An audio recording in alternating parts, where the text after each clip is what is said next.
Welcome to F1 on the Rocks. Sit back and pour up your favorite drink. Hey, we're not the ones behind the wheel. Whoa. Welcome back. F1 on the Rocks, Abu Dhabi GP review, end of the season. One last cold one for the road. This week, we got a special guest with us in the house. He's going to talk us through the woes of the final race of the season. We see Max with another victory and the lock of Leclerc in second place in the 2022 Drivers' Championship.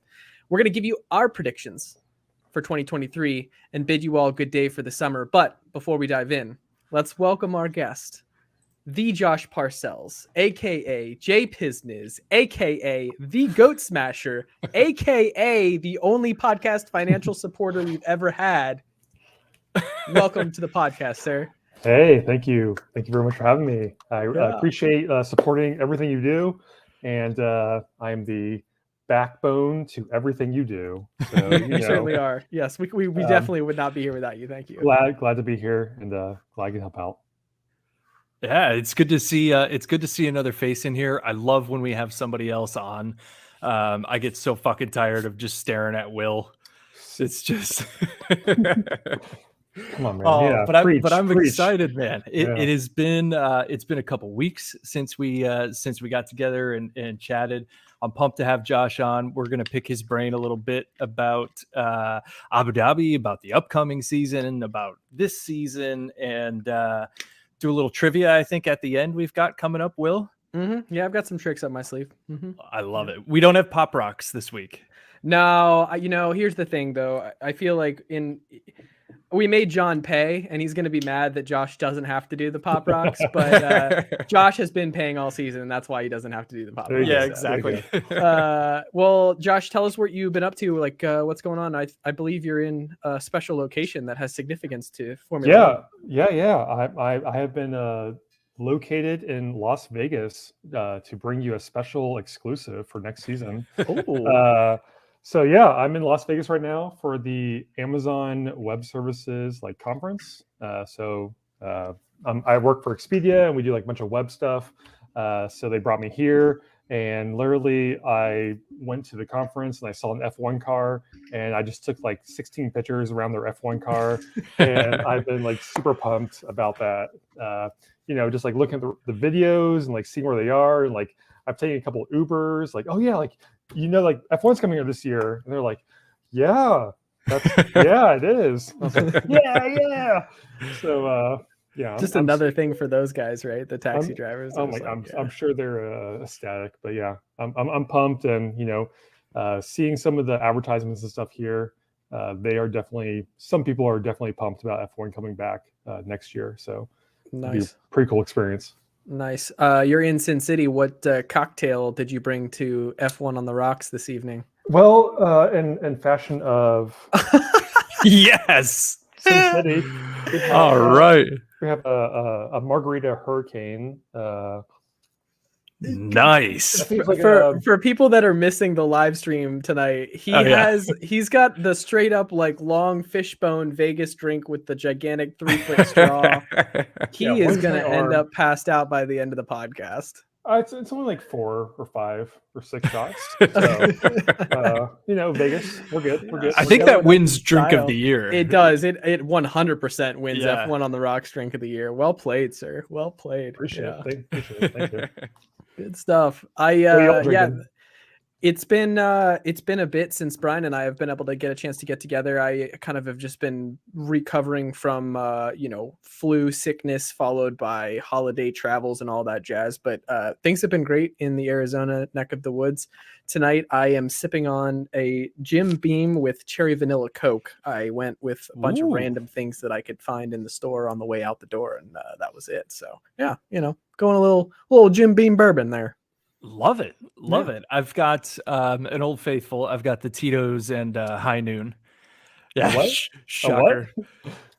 So he cracks open a High Noon, the seltzer, and then he pours Tito's into it. So he spikes his seltzer basically, which is technically already spiked, right? Isn't it? Yeah. Yeah. It's just a little less calories and a little more fun. Yeah. Tito's, that's exotic. Yeah. I say calories like I've ever like fucking looked at a label in my life. But my running joke is that's Brian's way of opening the DRS into the evening and seeing where life takes him. Exactly. Bridget loves it after I get gassed up on the podcast after a couple of nooners. Well, it's great that Josh is here because it means that Brian and I get to pass off the one and only responsibility of the One Breath race review. And with great power comes great responsibility. So this one is extra long and he's got to get this in as best he can. We gave him a backup emergency breath just so the audience is aware, but I have faith that you can pull this off. Legal made us do it. Yeah, legal made us give you the extra breath. We don't want you suffocating on air. That would be bad for PR. I feel like I could do this if I like slur several words together. Listen, it's all yours, man. You take it and make it your own. Yeah, I practice. All right. So the One Breath race review for the end of the season. Here we go. Another F1 season ender in the books, but no, Toto, not like last year, and no need to fire the race director. Abu Dhabi 23 was fast and simple. Another race for second place, like many others before. The Mexican minister fought hard, but Hamilton learned his tricks and defended hard enough to break his car. Ferrari handled Leclerc's tires and delicacy of a newborn baby Jesus, setting him up for finish in front of Perez. And Daddy Seb locks down points his last laps. With post-race starting grid donuts and plenty of crowd love for one true GOAT. Bravo, sir. Yeah, bravo, sir. I tried many times to practice that before this, and I never got under 3 breaths. So I blame you, William Smith. He set you up to fail there. There's a lot of tongue twisters. That's the fun of the One Breath race review. It gets you all tied up. You gotta power through it, which you did. Yeah. Thank you, Thank you, Josh. That was fantastic. I don't know if it made any sense whatsoever, but I did it. Yeah, I mean, some of it makes sense, like Ferrari handled Leclerc's tires with the delicacy of a newborn baby Jesus. Like that's that makes total sense. Perfect sense. Yeah, it just rolls off the tongue too. That's such an easy sentence. Just in time for the holiday season. Well, if you, in typical fashion, got what you needed from newborn baby Jesus in the One Breath race review, feel free to tag out of here. Otherwise, we got some fun stuff that we're going to run through. Let's dive right into the Abu Dhabi race review. Pretty straightforward. Like, not a lot going on. But we did get kind of an interesting start where Max just shot out in front of Perez. And after that, no one really cared where Max was because the rest of the action was kind of going on behind him. But Sainz and Hammy had a little bit of a tango, I think like lap 14-ish. Hamilton got up in front of him and had to cross over the outside of corner 1 or 2, I think it was, to get that position. And then I think they, in conversations back and forth, were like, hey, why don't you just go ahead and give that back, which he did. And unlike other drivers later in the race, he gave it back at the perfect time to just immediately go into a double DRS zone and snag it back, which was pretty cool to see. How did you feel about Sainz, kind of working his way into that corner? It almost felt a little forced. I'm curious what you guys think on that one. Yeah, it was interesting because that was, it wasn't as egregious as Max last year in that same corner. Like, I thought Max's was more of a lunge than Carlos's was, but I think Carlos's still was a little bit of a lunge. I think it could have sort of gone either way. I think Mercedes made the right call telling him to just give back the place, because I think they probably would have gotten 5 seconds anyway if it, went to the stewards. But I don't know. It was aggressive, but not egregious. What do you think, Josh? That's one thing that kind of bugged me this year, was like the stewards just saying, hey, you guys figure it out. We're not going to tell you anything. And then if you make the wrong decision, then we're going to, penalize you. Right. I think it was very safe of Mercedes to just go ahead and say, they might call foul on that and then just hand it back. But I really just don't like how they really handled it this year. It seemed like they were, just taking the easy route out and just be like, oh yeah, well, yeah. Oh yeah, 5 second penalty. So yeah, I agree. And I think I don't know if it was 2 or 3 episodes, maybe we chatted about this a little bit, but it's like, just tell me the fucking ruling. Like, don't make us try to guess what you're going to say. Yeah. Just tell us. That drives me nuts too. Yeah, one more thing for the teams to have to worry about, and also consistency, right? Like we're just asking for everything to be consistent as best as can be ruled possible. So, Hamilton wasn't the only one making some good passes. George Russell, a few laps later, was doing some really remarkable moves through the chicane where he came up behind Hamilton, put the nose of the car kind of like right up under him, and then made that second pass just to squeeze right past him, and kind of showing some good driving craft again from Russell. We love and hate him and love to hate him a lot of times, but he was driving really well. And I think aside from what happened in the pit incident a few laps later, he did a pretty good job. It seemed like for the majority of the top 12 drivers, a 14 lap medium was the main go-to strategy. Those folks that dipped out on lap 14 with their mediums to kind of cover what was going on in the leadership positions were Perez, Hamilton, Norris, Joe, and Russell. And what happened essentially with Russell was when he went into the pit to swap that tire, he had a long stop. It was the right rear couldn't get quite situated. And he actually had an unsafe release. I think it was into Norris. It was either Norris or Ricciardo. It was one of the McLarens. And that resulted in a 5-second penalty for him. So do you feel like those folks that went that early on that 14 lap strategy, specifically in this case, Perez, do you think that 14 lap early stop kind of trying to cover the leaders was the right play for Red Bull and really Red Bull, Hamilton, and Russell, or do you think they should have stayed out on those mediums longer? I think that was, and I mean, I guess obviously hindsight's always 2020. I thought during the time that was the right play. And maybe it wasn't because Checo tried it, toward the end. I think he went a little longer on his middle stint, maybe. So then his final stint was a little bit shorter to try to catch Leclerc. So yeah, I mean, I think it was the right thing to do at the moment. Yeah. What do you think, Josh? Yeah, I this is part of like F1 I love, like the track temperature changes throughout the night, and it's so much different from qualifying and the practice sessions. Like any kind of strategy you try to develop, like changes the day of. And I agree with Brian. Like it seemed like the best thing to do, like to go in early and like try to cover yourself. But like as the night wore on, I was like, oh wait, like we don't even need to pit because the tires are so cool and like it's not wearing and the decoration's like not very high. It's like, well, like it's like such an interesting facet of like F1 races. Like I don't know. Yeah, the tire strategy I think will continue to be a big guess in 2023. If you aren't aware, a lot of the teams stayed in Abu Dhabi after they finished that race to do a little bit of testing on the 2023 Pirelli tires. So we're already actually seeing them try to get a grasp of like what's going to happen. Not doing the 14 lap early stop was Sebastian Vettel. Stayed out 26 laps on medium tires and had a long stop, just a little bit of a long stop.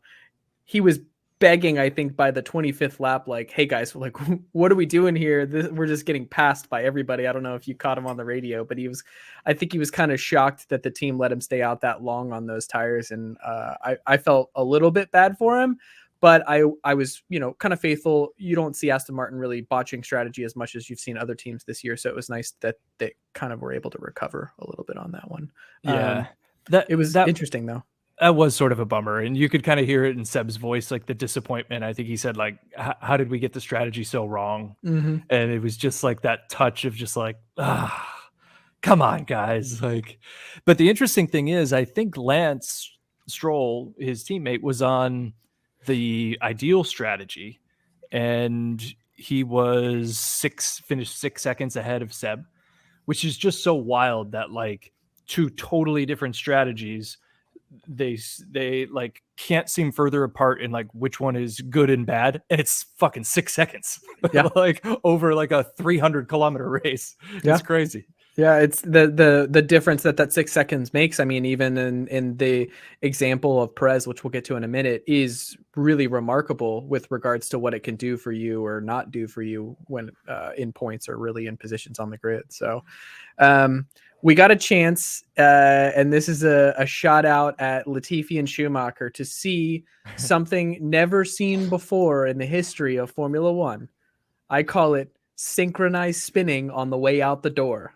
And I don't know what happened. I just know that Schumacher came in a little bit too tight and got the right corner of that front fender right into the tire of Latifi, and they spun the exact same way at the exact same speed at the exact same time. I wish they just spun off the track and not come back on. It would have really been a great ending to the season for them. It was beautiful. It was beautiful. Yeah, for sure. But yeah, they ended up not causing too much of a damage with regards to the race itself. Would have been a shame to have gone under safety car at that point in time, because we were kind of cooking towards the end of the race, and I was like, man, please don't stop the race. Let's go. Let's get out of here. Which we were able to do. Really nice. I was actually screaming at the television, like when I saw Latifi as the one who was crashing out. Like I was like, oh shit, like Perez, like Leclerc, like this is your opportunity. Like he's doing it again for you. Like but they just kept on going, and it was like no, like yellow flag for a couple seconds, and they just kept on going. So yeah, thank goodness too, for the amount of shit that poor guy got for last year. Like if he did it again, oh my god, on the last race. Wow. Well, that leaves us with one of the last two big things in the race. Perez was on stop 2 of his hards. He went in and got a second set of hards. And at that point, he needed to make up, I think it was 18 seconds of time to get in front of Leclerc. And I think it was about 22 laps left in the race for him to pull that off. He was quite a few positions back. 2 of the cars that were in front of him went into the pit, so that released him from a little bit of the stress and pressure. But what that did not release him from was a couple of back markers. So with about 12 laps left to get Leclerc, we hear Max come on the radio and tell his team, hey, tell Perez, go full send. Like it's time. We got to keep moving. But at that point, with Perez being stuck behind some back markers, he just didn't have the kind of pace that he needed to. What do you think, Josh, about the way that the pass that he needed to make on Hamilton went down? Did you catch how that went down and going into the corner in the DRS zones there? Yeah, I was happily surprised how hard Hamilton was fighting him. I mean, first off, I thought it was a questionable choice to put Perez on an additional set of hards, seeing how well all the yellow mediums were doing. I understand that was a strategy at the time, but Leclerc was doing really well on those mediums, and just put him on hards, kind of set him back. I loved what Hamilton did though. I'm a big Hamilton fan, and just to kind of get him back for last year a little bit. I mean, it's a little wasn't that huge of a thing, but just a couple seconds here and there, and I don't know. I felt like he gave him a little extra something. Brian, do you think that that the radio call from Perez's team maybe forced his hand at making that pass on Hamilton sooner than he should have? Yeah, I think that did impact it, and which might have made sense. They have all the data, right? They know he's got to get past, probably because they're looking at other people's, I don't know, pit windows or when he's going to catch back markers and all of this other stuff. So I would assume they're saying that for a reason, but I don't know. It seems so simple, right? Though, you say the data, and I agree with you, right?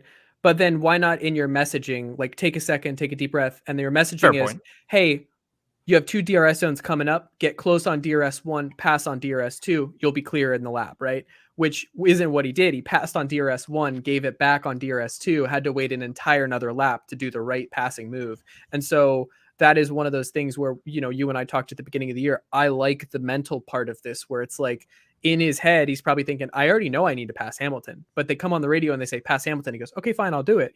I was queuing up for it anyways. I think that he just got pushed a little bit harder than he needed to. Didn't really matter too much though in the end of the race. Hamilton and Mercedes had their first mechanical failure all season long in the last race of the year, which coincidentally put Sebastian Vettel in his last race in the points and set him up for some grid donuts at the end of the race when everybody cleared out. He got to do it, the kind of I'm retiring Schumacher-esque donuts there at the grid start, and I thought that was pretty cool.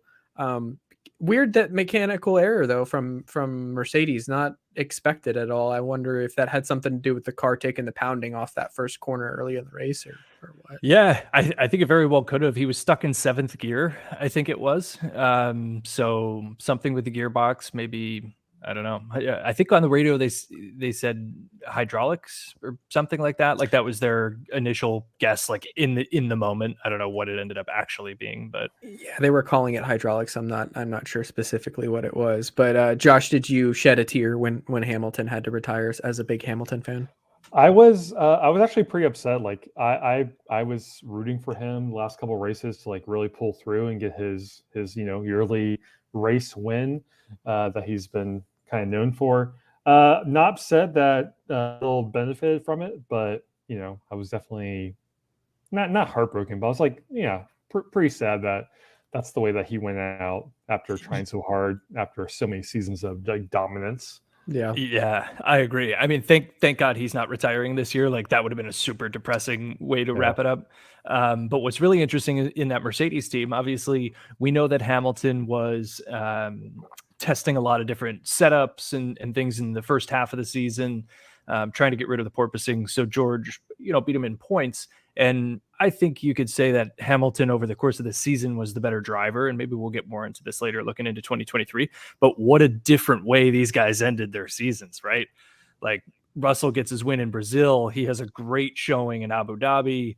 And it's the opposite for Hamilton. And it really makes you wonder, like, wow, is that the shot in the arm or, of confidence that Russell needs? And who knows? I mean, 2023 could be interesting. And I would hate to see a fallout between those two. Wink, wink. I would love to see a little Nico Rosberg, Lewis Hamilton drama here. It's not going to happen. It's not going to happen. I know. Save this for the 2023 prediction sections down at the bottom. All right, let's finish this race review. No. I think it was actually like the best of both worlds. Actually, like Russell got his win, which was great for him. Like joining a new team and like the promise of like young talent, whatever. And Hamilton got so many podiums like the second half of the year. I think they're both like really set up for success for next year if they get a good car. I think it's gonna be very competitive between them. And it's not just I don't know. It certainly felt like a big deep breath from Hamilton at the beginning of the season. And then he kind of settled into like, okay, this is going to be a grind back to the top. It's going to require work that I probably haven't had to put in because the car's been performing so well in a while. And I think once he finally realized like, I'm going to have to grind, you started to see like the efforts were actually reaping rewards for him. So very cool. Very great race to end the season on. Not too much drama, which I think we were all expecting. But I have no doubt that Drive to Survive will find some drama that we can stir up right before the end of that season there, probably on the Red Bull team. That brings us to Dope Ass Helmet Boy of the Week, which is Sebastian Vettel's. We already called it out. Yeah. Look at you. He just whipped out a Mercedes-Benz hat. That's not the dope ass helmet of the week. It looks brand new. Did you just get that in Vegas? I did just get this in Vegas. Yeah. Nice. I got it for free at this conference I'm at. There's a sponsor of Mercedes here, and they have an F1 car, and they're doing shows about how they're improving the speed and aerodynamics and everything, and they're giving out hats. So gotta rep the Mercedes. So I'm getting jealous. I'm getting super jealous of this. We talked about it briefly last week, but the helmet that Seb wore in Abu Dhabi was the dope ass helmet of the week this week. It was all of his pictures that people submitted put into his helmet. The one thing I didn't realize, Brian, if you haven't seen it yet, and we'll make sure it gets linked into the blog post for this, is he had the German flag colors on his helmet too. And so the pictures were tinted to match the German flag. Oh, cool. Like really cool striped helmet look. We'll get that up for everybody to take a look at, any of the listeners that check the blog and go from there. Well then, in 2022, what a remarkable season it's been. If you've traveled with us from the beginning of the podcast, we're thankful for you. What we have for champions is as follows: Max in first place, Leclerc in second, Perez in third. Now, here are some noteworthy statistics for all my stats people out there. Leclerc took Perez by 3 points at the end of the season. That last race got Leclerc the points that he needed to beat Perez by 3. The finish in Brazil, the one that everybody threw a big fit about, the one that Perez threw a big fit about, and the one that Max took a big shot for, wouldn't have made the difference to get Perez second place in the Drivers' Championship. Hindsight 2020, as Brian said earlier, but you know, you got to give Leclerc a little bit of credit considering how much the team tried to fucking tank him all year long. He ended up pulling out 2 in the Drivers' Championship, which is speaking of which, I'm sorry to interrupt. We haven't mentioned Mattia Binotto. We're gonna get there. We're gonna get there. Fuck, I didn't see it. We're gonna. My get bad. There. My fault. Hand up. Oh man, I'm butchering this episode. Brian's killing it. Oh, it's fine. It's all good. Also, Kevin Magnussen was the clear leader at the bottom pack from the Drivers' Championship standpoint. Like he definitely set himself apart coming into Haas, first year back in the car. He literally set himself up to be like, hey guys, I know what the fuck I'm doing. Get out of my way, please. I just need a faster car. So hopefully Gene Haas can come up with some extra dough here and help them figure out how to keep climbing up the pack. They got that MoneyGram money now. They do have that MoneyGram money. That's right. Interestingly enough, Danny Rick and Sebastian Vettel tied at 37 points. How does that make you feel, Brian? Depressed. For who? For who? For myself. 2 of my favorite drivers leaving on a I guess Seb wasn't on a low note. Danny was definitely on a low note. Yeah. They both took a beating pretty hard all season, but maybe that's not the end of things for Danny. The other tie was Mick and Yuki, tied at 12 points, which we've been shitting on Schumacher all season long, but Yuki had just as many points as Mick did. Like, what are we missing here? I feel like Alpha was just like so underwhelming this season. It was so I mean, coming into the season and like seeing the results now, it was so surprising to like see how terrible that they did this year with the best power unit. Yeah. I mean, like last year they were like middle pack, like they were doing fine, but like I don't know. Will knows the F1. I guess Brian as well. Like the fantasy league for F1. Like I made it a purpose like never to choose them or their team. I was like, I'm just like so not into it this year, and I mean to see the statistic, like you tied Schumacher, who's like he's out of here now. It's like okay, right, all right, that AlphaTauri team I think took a big step back. And the other interesting thing is K-Mag had 25 points, Gasly had 23. So I think their car performance was probably pretty darn similar, and then probably the driver performance was pretty darn similar too. Yeah. Well, when you look at the stats from the constructor standpoint, which we can jump into now, Haas was in 8th and beat AlphaTauri in 9th by only 2 points. So the Haas drivers in the constructors really did do the work needed to put themselves in front of AlphaTauri. I agree with Josh, though, especially troubling considering at the end of last year's season, 2021, it felt like AlphaTauri was on a ramp upwards, and then they fell flat in 2022. I mean, every time you looked at them, you're like, well, Yuki's got this. Nope, Yuki doesn't. He's bending it into the wall or spinning out somewhere. And then you're thinking, well, Pierre's a more talented driver. Yeah, but the car couldn't keep up with Pierre. So it just is one of those things. Alfa Romeo, it was in 6th, and Aston Martin was in 7th, but they tied with 55 points in the constructors, which is really interesting considering Alfa Romeo really only scored points in I think the first maybe 4 or 5 races of the season, and then nothing after that. So same thing for them. Like what I was going to say, and I haven't looked at Aston Martin, but I would venture to guess it was the opposite. Didn't score hardly anything in the first half. And then the second half of the season got them all. Start to slowly. So we're seeing that the longevity of the season makes a difference now. Yeah, and it goes to show which teams have money, right? Yeah. Like Haas has no money. Alfa Romeo has, I shouldn't say no money. Obviously we understand what I'm saying here, but Alfa Romeo and Haas started out hot. They got to work on their car for the last year and a half and then just can't develop, and everybody else passes them. Aston Martin has, it's not an unlimited budget because we've got a cap, but they've got Daddy Stroll who's going to pay anything, and they have hired all the best engineers, and you see them progressing quickly, which is very, very interesting. And the other thing I want to point out on the constructors before we move off it was Alpine and McLaren. So Alpine ended up winning that battle by, I think, 14 points, but both teams have, fingers to point and could have beaten the other team by 50 points, right? If McLaren had a competent driver next to Lando, It's awful, but Danny Rick was fucking awful this year. Lando put the team on his back. We can be honest sure. about that. Yeah. If you could name 8 other drivers to be in that seat, and they would have, they wouldn't have beaten Lando, but they would have been a hell of a lot closer. And on the Alpine side, their reliability was just horrendous. Alonso alone, I know it's Alonso, but he says he got screwed out of 60 points because of the reliability. I mean, both of these teams could have been 50, 60 points higher throughout the season. I wonder if that statement you just made about Alonso saying how many points he got screwed out of by the team plays into Ocon's statement, which I read about. Ocon is already saying like Alonso didn't do any of the work. He did 2% of the work for the team. And I'm like, well, if you came in and like you were promised all these things and the car wasn't performing, would you just be like, all right, fine, like this is let's go looking for a new job, right? Which is essentially what he ended up doing. But it makes me wonder if that has a little bit to tie into kind of the way that Alonso really treated Alpine from the second half of the season. He was there for what? 2 years?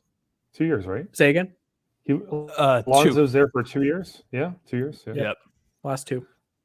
Yeah. I mean, like if you bring in a world champion and you say, hey, we have a car that you can drive in, and you're going to do well, and that just doesn't complete the race half the time. Like, I don't know. I would look for something else as well. I don't know. Well, you teed me up. You teed me up for 2023 team breakdowns and like the 3 big trends.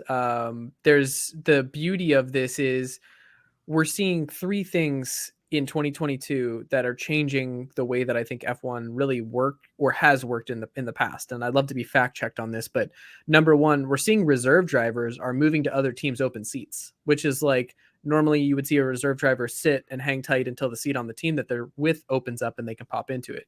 2, you're getting academy drivers jumping ship for better cars, like academy drivers that are waiting for a team, for instance, the Alpine academy driver jumping over to drive a different car somewhere else because the opportunity has presented itself.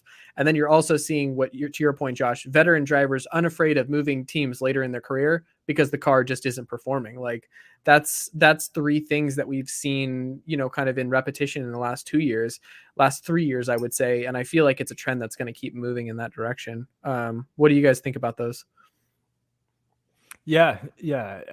I think it makes total sense. I would love to know what McLaren paid Alpine to get Piastri.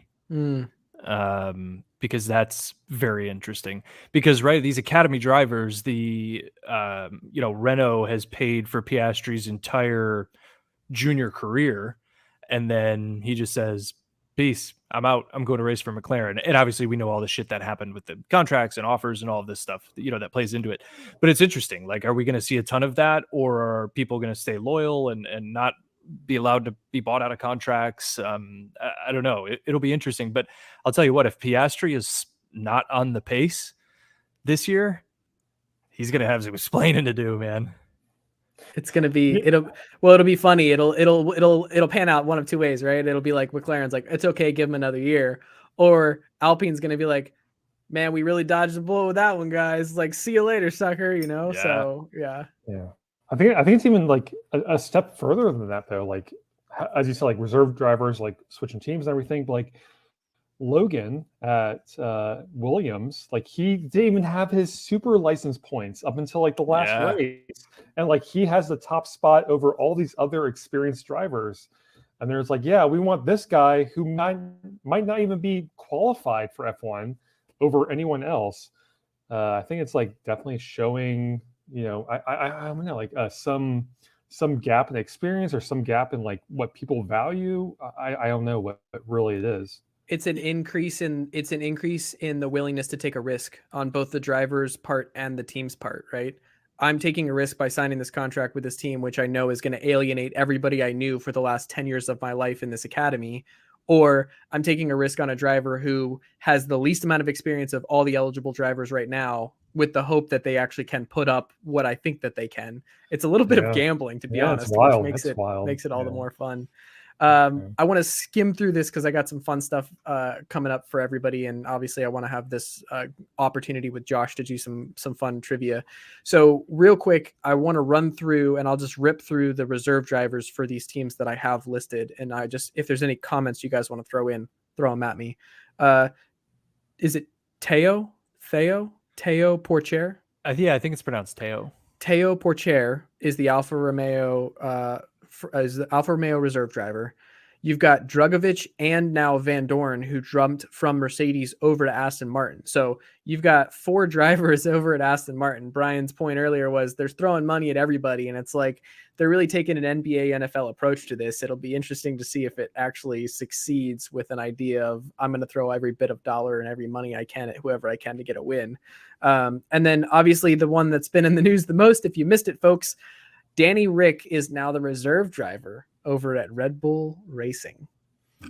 I want to know what you guys think about that. Yeah. Go ahead, Josh. No, Brian, go for it. I think it's weird. I don't get it. Like, if I'm Ricardo, I just like, I guess maybe he's just not. Does he really think he's going to get another drive? I guess is the question. And if he's realistic with himself, like, sure, maybe because he's super marketable, not because of his pace. Like, how can anybody put that guy in a car right now? Which is why he's not in a car in 2023. But like for Danny, I guess just he doesn't feel like his time is done. Like, he still wants to race. He still wants to do it. He still wants to be in the limelight. He still wants to do the whole thing, which is great. But like, you're in your mid 30s. You just had 2 of the worst seasons ever. Like, I don't know. Yeah. I see it as like, I mean, I feel like Danny Rick has grown up because he left Red Bull because he wanted to be number 1 there, right? And he bounced back and forth, Renault and McLaren most recently, and like he's come to the realization like, hey, maybe I'm not the best, but I want to be on the best team. So I think like he's accepted that. Not responsibility, but like he's accepted like, hey, I want to be a part of something greater than myself. And I think when he left, he wasn't in that mindset. So I think he has matured and he has grown, even if he's not the driver that he used to be. Yeah, I like that. I have a much more shallow interpretation of this. All right, what you got? He had the opportunity to become the reserve driver at Mercedes or at Red Bull. And he chose Red Bull because there's more of a chance of Red Bull blowing up than a chance of the Mercedes drivers blowing up. And if something were to happen with a second driver at Red Bull, they would put him in the car in the interim for the end of the season before they went and pulled a junior driver and put a junior driver in the car. And so I think he made a calculated move, which is a gamble for him too. And that is, if something happens to Red Bull, if something happens with Max and Checo, he's there and can be like, hey guys, I'll jump in the car and drive it around for a little bit. Like, pick me. But do you think that's like the best that Red Bull could do over the past 2 seasons of success? Like, do they say like, hey, we have no one else, let's get someone, it's Danny Rick? Could they not attract anybody else besides him to be the reserve driver? I mean, they could, but I think it's also a little bit of like, if that reserve driver is doing testing, that reserve, if Ricardo's going to be in that car, giving them valuable feedback throughout testing and as we enter the new season, then he is probably the better option to put behind the wheel as a driver with experience who has driven that current year's car. But I do agree with you. Sure, there's probably way better drivers on the up and up that could outdrive him. I don't know, though. That's where the gamble comes in. I don't think it has much to do with driving. I think it's all just marketing. Yeah. You think like, they picked him up because they wanted the good press with him? What are the chances? Like in a pre-COVID world and we're in a post-COVID world, what are the chances a driver is not going to be able to drive in a race? Like realistically, fucking slim to none. Like if we're talking about the non-COVID years, like the new age safe Formula One, people aren't getting hurt. Like aside from appendicitis, yeah, I guess. Yeah, like super fucking random situation where he would even get in there. So I think it's just a marketing play. I mean, he's the most marketable guy in F1. Red Bull's a marketing company, right? Like I think it's a match made in heaven. I mean, Will, does Bailey have an opinion on Danny Rick joining Red Bull? We'll have to get her opinion. I'll record her opinion and we'll post it on the Twitter channel for everybody. Yeah. She did this TikTok trend with me the other night, and I don't even want to go down that road. It was a very weird TikTok trend that caught me off guard. But yeah. Anyways, let's keep moving on. I have for everybody, and you're gonna love this, GOAT worthy trivia for the one true GOAT, Josh Parcells. All right. I have some trivia afterwards for you as well, Mr. William Smith. Okay. All right. All right. So I guess I'll just go fuck myself. Brian, your reserve driver, go sit over there. Well, here, I'll tell you what, to make you feel better, I'll give you the first question, Brian. And if you get it right, you can still go fuck yourself. Perfect. All right. True or false? All of these are true or false. Max has more wins in the last 2 years than Ferrari does in the last 10. Yeah, that's got to be true, right? True. Ferrari has 23 wins in the last 10 years. Max has 25 wins in the last 2 years. Wow. I would have guessed Ferrari would have been under 20. I would have taken the under on 23. Yeah. I should have split that bet out. Anyways, good answer, Brian. You're right. Still go fuck yourself. Yes. Josh, next question. Appreciate you the Twitter handle at F1 Las Vegas Grand Prix has confirmed Daniel Ricciardo will start 21st on the grid at the 2023 Vegas race. So the handle has confirmed, but F1 itself has not confirmed this. That is correct. False. Okay. The banter on Twitter was not a hard no from the FIA or from F1. And Danny Rick posted like the little eye emoji that's like, "Hey, I'm interested. Like, talk to me." He's like the wild card, right? Like if they agree to it, yeah. But like, no, they did not say that he could do that. No, it's definitely not happening. Next question: true or false? Red Bull's newest junior team driver is only 13 years old. True. True. He's the world karting champion and has entered the Red Bull incubator. What's his name? You looked so disgusted when you answered that.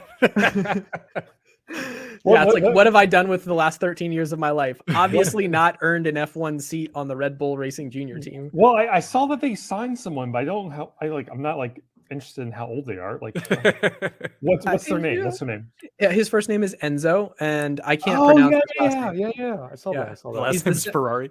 No, it's Enzo something that begins with THU, a bunch of letters that I can't pronounce after that. I think he's from Thailand. I could be wrong. The distance between GPs in the United States is greater than the distance between GPs in Europe for the 2023 calendar. True or false? True. It is true. Very good. The races in Europe are actually closer together. Damn, you're killing this. John's going to be really bitter about this whole thing. Sorry. True or false? This one's for Brian. Bonotto was fired from his position as Ferrari's team principal. False. False. He resigned voluntarily, I'm sure. But you decide whether he got fired or not. That's a trick question. That isn't a trick question. Yes.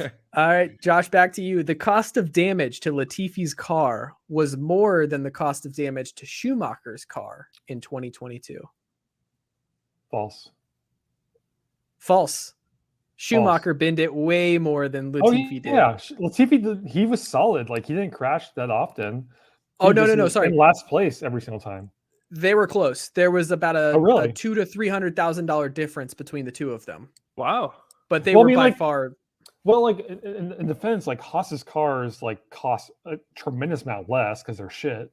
So you could like bend those like 5 times more than you bend Williams. So. Oh man. Last question. Red Bull had more podiums in 2022 than Mercedes did in 2021. True or false? Who's this to?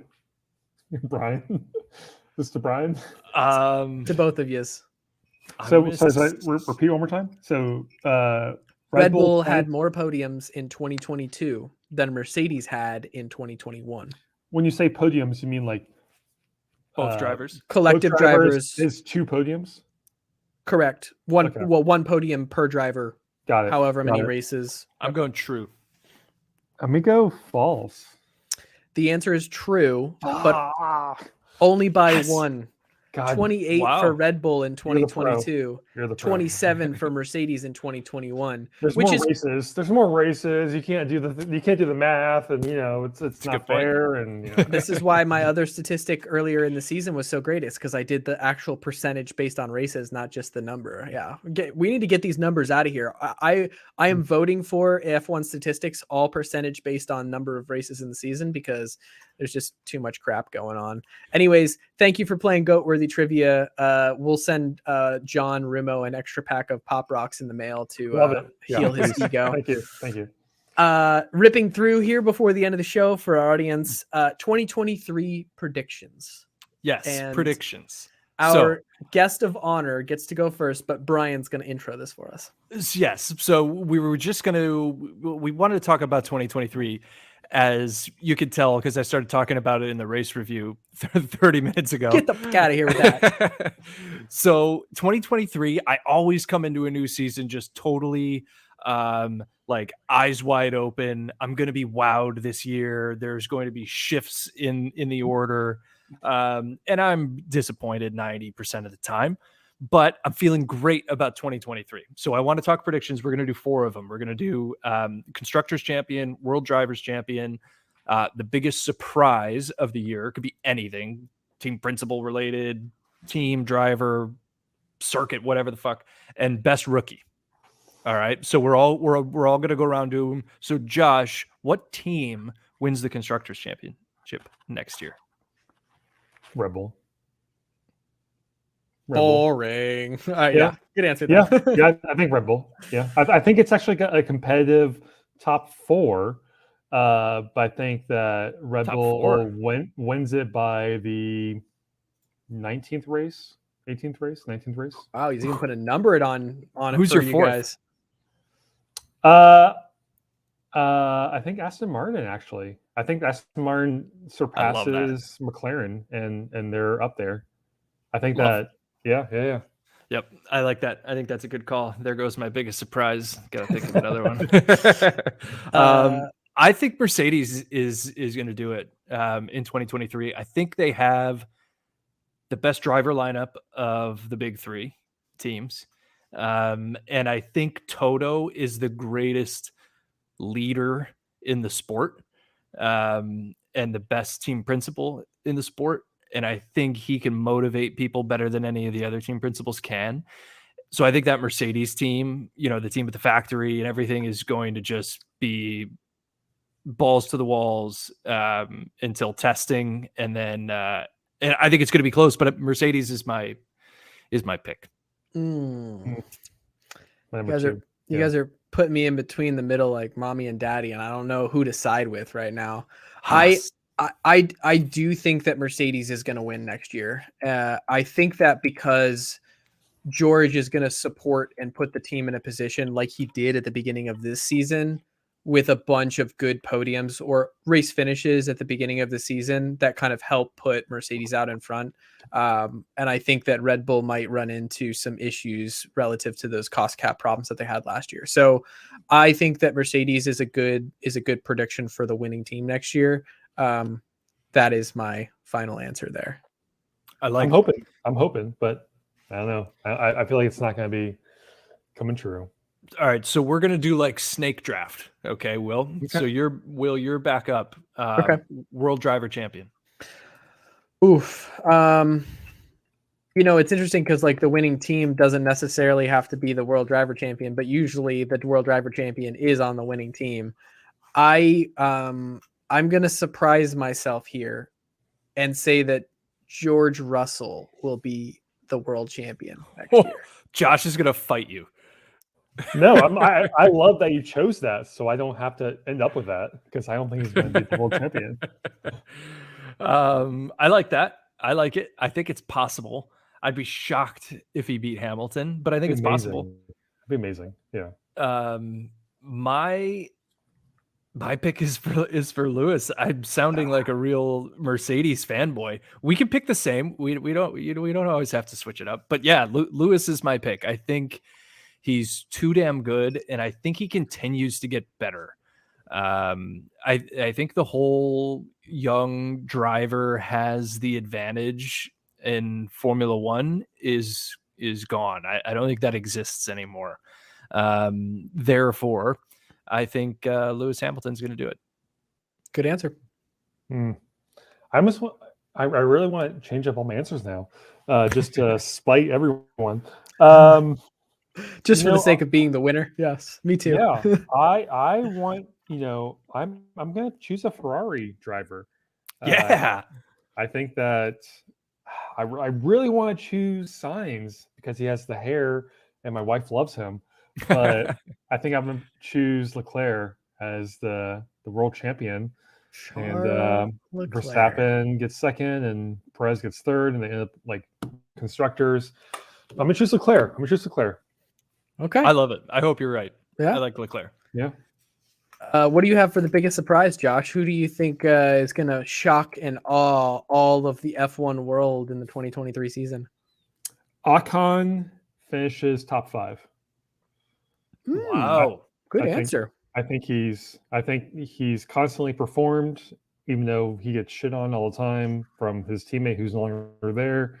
But he has been consistent. I think that he'll get top 5 next year. Love it.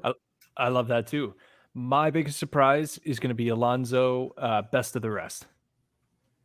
I think, like Josh mentioned, so 7th or what? Yeah. As you mentioned, Josh, I think that Aston Martin team is going to be good. I think they're going to be best of the rest. Therefore that leaves Alonso to battle against Stroll in theory for 7th in the drivers, and I'll take Alonso in that all day, obviously. But who knows? I mean, they could be really good. And I think they will be. And I think Alonso, like I said about Hamilton, maybe it's just an old guy. Got to think for old guys, but I think these guys just keep getting better. I've got to tie into that slightly and say that I think that Aston Martin is going to be 2nd in the constructors, only because both drivers are going to carry their weight. You think Lance Stroll's going to carry his weight? I'm making a crazy long shot bet on this one. I'm actually probably going to bet this one. You could just use your Russell as your long shot, but all right, cool. I'm on all long shot better, man. That's what I do. Hell yeah! How's that paid off? How's that paid off? It never pays off. Actually, it has once this season, and I've already spent off all the money I won. So there you go. I think my best rookie. So we've got just to clarify for the listeners, we've got Nick DeVries, we've got Oscar Piastri, and we've got Logan Sargent. Yeah, because we're not considering Hülkenberg a rookie. I think this is a difficult and a trickier question because obviously the younger driver in the faster car is going to be the favorite in this battle, right? Right, but who's the best driver? Not how many points they're going to score, like taking all of those factors into account. I have to go with Nick DeVries. I have to go with Nick DeVries. Yeah. Yep. Yeah. I want to say Logan, but like, does he even deserve to be there? I don't know. DeVries. Yeah, me too. All right. Well, I'm going Piastri then. I think Logan Sargent is only there because he's American. I think if he were from Spain, we'd never be talking about him. Although I do like him and I'll root hard for him. But I think he's going to perform moderately better than Latifi, and he'll get beaten, bad by Albon would be my guess. Well, do you think Latifi's going to... Oh, wait. No, I mean, Latifi's not going to be there, so never mind. But yeah, I think the cocktail's finally getting to you, Josh. Good work on that. How much have you finished? We're about halfway through. Good. My vote's for Piastri. I think Lando will obviously beat him probably 15-5 in qualifying, something along those lines would be my guess. But Ricardo numbers, yeah. But he's my pick. I think he's got raw pace. He's super aggressive. So we'll see. We'll see how these predictions shake out in 12 months' time. Well, I appreciate the opportunity to kind of think about what 2023 is going to look like. There's no doubt that everybody's going to be kind of waiting anxiously for the summer to end and this racing to kick back in. But I know that Brian and I are looking forward to a little bit of a break and to pause what we do on a weekly basis getting ready. What we can do is acknowledge that the Fantasy F1 with Grid Rivals did have a winner at the end of the season, and that winner was Drace. Congratulations, Drace. You are the winner of these awesome and fancy coasters, which I'll be popping in the mail to you. Here's one of the good ones, Sergio Perez Extra. And then in second place was Ryan. In third place was Josh. He beat me by 23 points, which is kind of depressing. Congratulations, Josh. Well done. Nice. You're on the podium. I didn't race the first race, so it's he smoked you, Will. Okay. You know what? I'm going to boot you from this thing. Just kidding. Yeah. And then me, Richard, and then Brian just stopped playing because he got tired of drafting teams and forgetting to actually set the talent driver. So if there's anybody that we should be pointing the finger at, it's Brian. Yes. Agreed. Redirection. I can't thank you guys enough. If you've listened all season long, it's really been nice to have you guys chiming in and listening. And it's been nice for Brian and I, at least I'll speak for myself, to be able to find fun and joy in watching F1 outside of sitting down on the actual race day. So thank you for your feedback. For those of you that took the time to comment and engage and like and follow and share, that made a bigger difference for us too. We're looking forward to whatever comes in the future for F1 on the Rocks. And that's my sad, sappy message to you. I'll let Brian give his own. Yeah. Thank you to everybody for listening and watching. I think my mother is one of our 3 viewers who actually watch us. But hi, Mom. I'll get a text about the mustache tomorrow. I'm sure you will. But in all honesty, we appreciate it. It's been really fun. It's been really fun to connect back with Will as well, and be able to do this and kind of pick up where we left off on some stuff and enjoy Formula One with some other folks. And we really appreciate everybody listening and giving us a follow and telling a friend and all that good stuff. To our guest, our supporter, to the man of the hour, Mr. Joshua Parsels, thank you for joining us on today's episode. It was our pleasure to have you. I appreciate it. Like I actually want to say a little something before you kick me off. No, I definitely have enjoyed both of you. I've listened to you throughout the entire season, and I really am impressed about your insight based on your newness for Will and then your longevity for Brian. Like, kind of bring that together for all the fans. I think it's been a great collaboration, and I'm looking forward to next season and seeing what you guys got. Sick. Thanks, man. Cheers to everybody. Cheers, F1 on boys. the Rocks. Until next season, have a good one, folks. Thanks for listening to F1 on the Rocks. If you enjoyed today's show, subscribe now and watch for updates at f1ontherocks.com and on social at F1 on the Rocks. Woo! So close.